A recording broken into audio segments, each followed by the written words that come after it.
Welcome to SciTech Culture with Steve Kern and Ben Warner, where we examine science, technology and culture in the 21st century. Visit our website at scitechculture.com. Hello and welcome to SciTech Culture. My name is Ben Warner and I'm joined once again by my good friend and colleague Steve Kern. How are we today, Steve? You've got nice freedoms over there at the moment, but we're in lockdown again. Well, yes. Hi, Ben. Hi, everyone. We do, but for how long?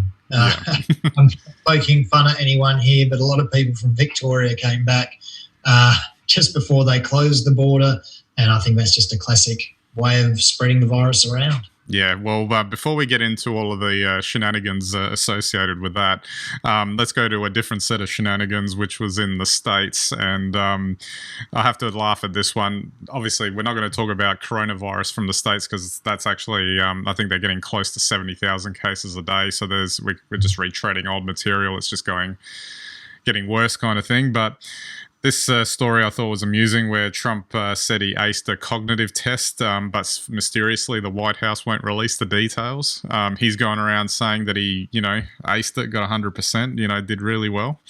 And I just have to laugh at this sort of stuff. Trump being Trump, he's got to do his own marketing spiel about, how great he is at everything. And this is no different. But what's funny is just the fact that the White House won't release details about it, which kind of suggests something else is going on there. Well, yes, it's a weird sort of situation because, isn't the cognitive test meant to be private? Well, I don't think, because and I'm not disputing that Donald Trump, of course, got 100%, but most other people wouldn't get 100%, even if they were perfectly cognitive. So, and the president, as POTUS, has to get 100%, so I'm cool with that. But, did they tell him he got 100% and he's gone and announced it? Or has he announced it and they're not allowed to give that out? Because that could give information to other states. I don't know. It's a funny thing. I don't think he was meant to tell anyone, to be honest, but there you go. Well, if that's the case, they probably shouldn't have told him in the first place because he has a tendency to just blabber about all that sort of stuff.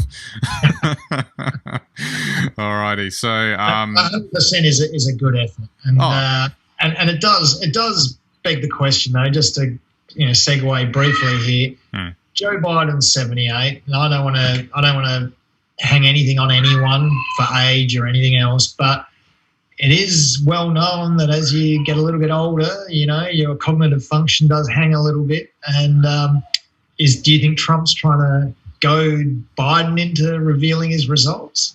Which should be 100% as well, by the way. Well, potentially, because Biden's got 4 more years on Trump, so Trump's the spring chicken out of the two. Well, yeah, Biden could be going 4+4 though in the presidential suite, so that's a lot of cognitive tests. Absolutely, I can imagine if he's in. Imagine that a second Biden term. What it would be like at that point. You'd be hoping for everything to be holding together at that stage. That's right, and Ronald Reagan wasn't that old, but geez, his last couple of years were a bit shaky. Absolutely. Thank God for Nancy. Yeah, absolutely. All right, let's segue back over to the coronavirus and the latest in Melbourne. It's a bit hard to not keep coming back to this topic because things change. I thought we might have just had after last week, just a little top at the beginning of this episode about, the lockdowns in the towers and all of that sort of stuff and what came out of that. But it sort of snowballed during the week, and now we're back to stage 3 restrictions for metropolitan Melbourne and one of the shires that are just outside of it.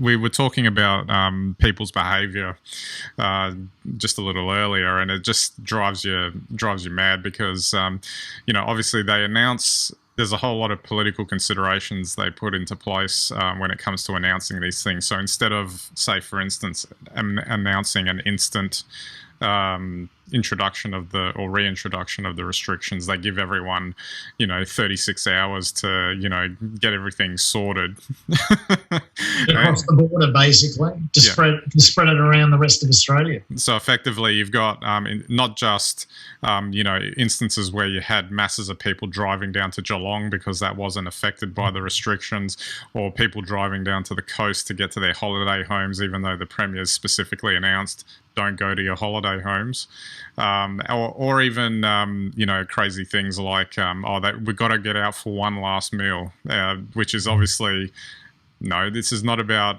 the restrictions are about preventing this sort of behaviour, and you've got those 36 hours just to run rampant with the virus if that's the case before everything goes into lockdown. And that's not even beginning to talk about, like you mentioned there, people crossing the border into other states to basically escape it before the boom comes down. Yeah, well, I think this is where the Australian effort's actually quite brittle, because we're so big on rules and regulations and numbers that we're not really thinking about people. And this is what I was kind of probably a little bit, I wasn't happy with it the first time around when we went into lockdown, because I really think that there's starting to become a distortion now, especially the second time round.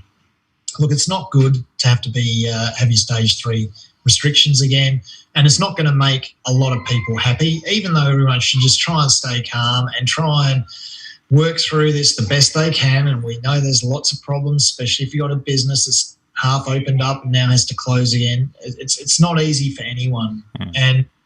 But this expectation that just by regulation somehow you're going to fix this virus, and the fact that you just announce a regulation that's completely different to the way that anyone who's been alive or anyone who's alive today would remember is really, again, something that you can't see and a lot of people don't understand.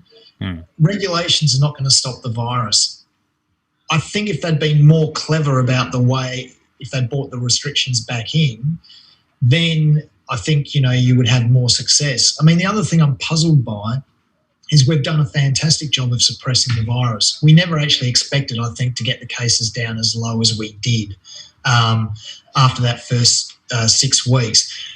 But we have in every state except for Victoria, and you can come up with any number of reasons for that. I just tend to think it's a numbers game, and one state would have ended up this way, even with the best outcomes, because the plan always was to flatten the curve and not overwhelm the health system, not stop the virus altogether. So I think if you look at that, the combination of really quite brittle in the way they're applied regulations, an assumption that the public are just going to comply, and we know public don't comply with just about anything. There's always at least 20% of the population that will do the opposite, even if the reasons are so clear.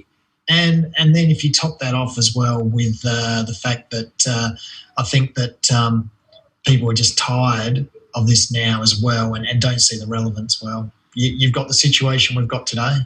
But isn't it getting caught between a rock and a hard place using that argument, only in the sense that introducing these regulations and fining people and all that sort of thing is really stemmed at the fact that people's behaviour needs to match what is being asked for. And because people are not going to, well, I wouldn't say all people, because the vast majority are doing what is being asked, even if they don't like it. But it's tailored towards those people who are trying to buck those regulations, and that is part of the danger in terms of the spreading of the virus, is that if you've got these people running around not doing these things, and if you've got more of them because there aren't regulations in place doing it, doesn't that run the risk of more numbers coming out in terms of that sort of thing? Oh, look, absolutely. But regulation doesn't stop these people. That's the point. So the opposite is not to have anything at all? Well, I think you could probably, very likely, achieve exactly the same sort of level of just messaging without the stick. So you use the carrot and not the stick, and it probably wouldn't be a whole lot different. I mean, sure, you go to stage 3 restrictions, but this whole idea that you have to fine people, I think you pointed out the fact that in the last 36 hours, the way they announced it was like, you go out for the next 36 hours and party, because everything's going to be shut down after that. I just think that that's a lack of nuance in the regulation. That's when you just use hard regulation, all you do is you create a for and against, which is what we see on social media. So people are very used to the for and against. Pick a side. Which side do you want to be on? And when you come in and, I don't think anyone's disputing, by the way, that this is the right thing to do, is to go back to a stage 3 and try and limit the spread. But the way in which you have the conversation with the public and just expecting public to comply in a country that doesn't really ever comply, we've always had a larrikin sort of chip on our shoulder, and then it's always going to be destined to end up this way. And that happens with any topic, whether it's climate change or any other. 20% of the population will just take the contrary opinion. Absolutely, and I would have absolutely introduced an instant sort of changeover as opposed to because that would have effectively stopped any of that behaviour from happening in the first place. Well, that's right, and Victoria should have closed its own borders and worried about the other states. And I'm not saying that once again to have a dig or to start an argument. I think that if you think about the conversation, then that's the sort of thing you have to do. If you're going to give people 36 hours because you think it's only fair, and then introduce a whole range of regulations that some people might consider unfair, then you really haven't achieved anything at all. And I think these are the very subtle things or very subtle lessons in Australia that we could learn from.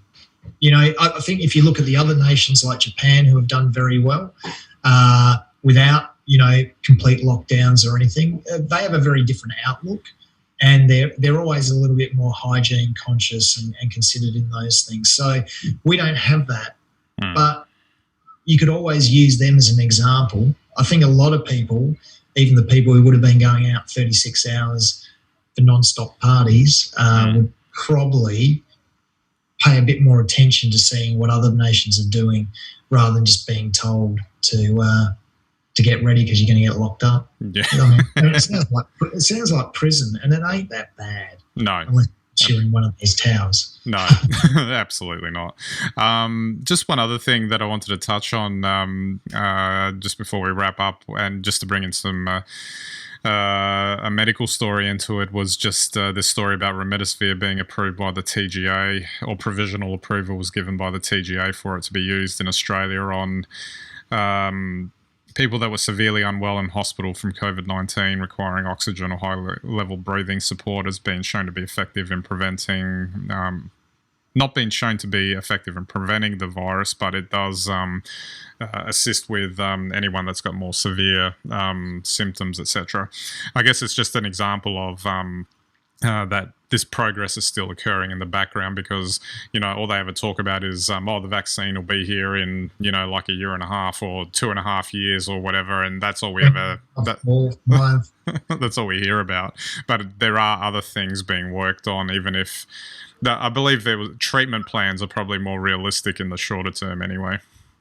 Well, definitely. I mean, the one thing that we don't want to see is our health system overwhelmed, because as soon as that happens, you've got real problems. And goodness, we've seen that in America, so and other parts of the world. But I think the current situation, you use whatever tools you have, you try to keep calm, and you try not to catch corona, and better than that, try not to spread it. Absolutely. The one other thing that I wanted to mention too with remdesivir is that the US had bought up pretty much all of the stock of the drug, so that it's by and large not going to be available for at least another 3 months because all the stocks are gone. But which hopefully, well, maybe they're in more need of it given the amount of cases that are in very serious territory over there. It just seems to me over there now it's every person for themselves, and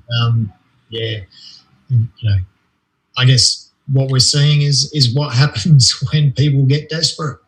One last point now that I've just thought of it then too is that despite the fact that and we'll use the US as an example, I think it's up to 3 million cases now, which is around, generally speaking, about 1% of their population. And if you look at it in those terms, it's actually still not that high. in the sense of per capita thing, like per head of population, and not to downplay that it's not serious or whatnot, but you have to put those numbers in perspective. And again, bringing in the Victorian example, yes, okay, so I think there was another 216 cases today. Maybe there's been 1,000 in the past week. There are about 5 million people in the state, so that is actually a tiny number of people, and that's not to say that it's not serious or that they shouldn't be looking at it or taking measures, but some perspective probably needs to be put in here as well. Oh, exactly. And when you look at the numbers globally, you see that Australia has effectively had as close as you can to zero infections. In terms of percentages, and our death rate is minimal because we've not had a stressed health system. So we've done very well, and I think that's what people keep forgetting, and perhaps even our scorecard was so good that's sort of led to a bit of, well, I wouldn't say a little bit of hysteria maybe, or panic or something about the numbers in Melbourne. They're still very low. I'd be confident that over 6 weeks I'll get back on top of it again. Absolutely. All right. Well, we might wrap it up there, and I guess, we'll look into. Well, I can report based on what the 6 weeks will look like, since I'm living through it over here. But it's feeling a lot like how it did in April and May. Barely anyone out in the street. Some cars driving around and stuff, but it's like some sort of dystopian thing in the future where people are being wiped out or something. Well, it does make you wonder, it does show that things beyond our control can change the way we live. So absolutely. I guess we've still got a long way to go with all of this. Absolutely. All right, so don't forget our website, scitechculture.com. You can get all of our links and content there. You can subscribe to our YouTube and Vimeo channels, our RSS feeds, watch us on any and all of your devices, and we greatly appreciate your visits to our website. All right, so that's it for this episode. We'll catch you next time.